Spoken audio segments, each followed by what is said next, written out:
اعوذ باللہ من الشیطان الرجیم بسم اللہ الرحمن الرحیم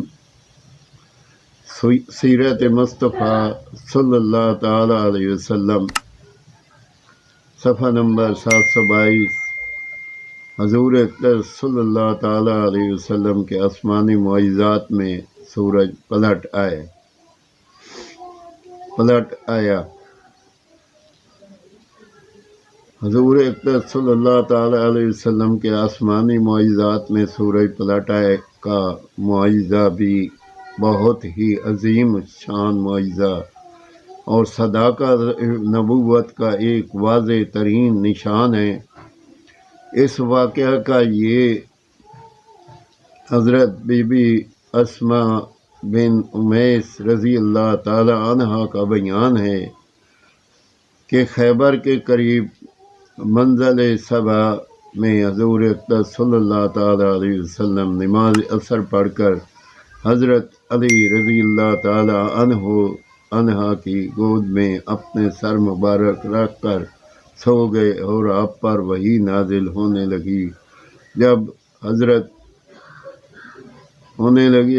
علی رضی اللہ تعالی عنہ سر اقدس کو اپنی آغوش میں لیے بیٹھے رہے یہاں تک کہ سورج غروب ہو گیا اور آپ کو یہ معلوم ہوا کہ حضرت علی رضی اللہ تعالی عنہ کی نماز عصر قضا ہو گئی، تو آپ نے یہ دعا فرمائی کہ یا اللہ، یقیناً علی تیری اور تیرے رسول کی اطاعت میں تھے، لہذا تو سورج کو واپس لوٹا دے تاکہ علی نماز عصر ادا کر لیں۔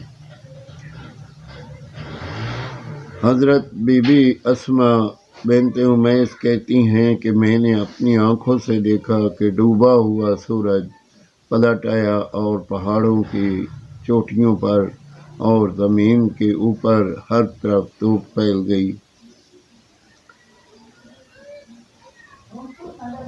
صفحہ 1 نمبر زرقانی جلد نمبر 5، 13 و شفا جلد سواد 185 و مدارج النبوت جلد نمبر 2 صفحہ 256۔ یاد رکھیے کہ کسی حدیث کا بخاری میں نہ ہونا اس بات کی دلیل نہیں کہ وہ حدیث بالکل ہی بے اصل ہے۔ امام بخاری کو 6 لاکھ حدیثیں زبانی یاد تھیں۔ انہیں حدیثوں میں سے چن کر انہوں نے بخاری شریف میں اگر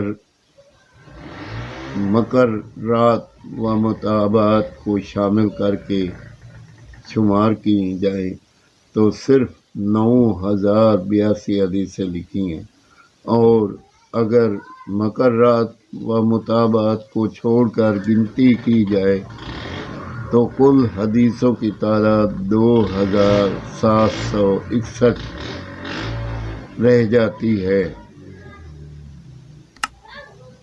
مقدمہ فتح الباری۔ آمین ثم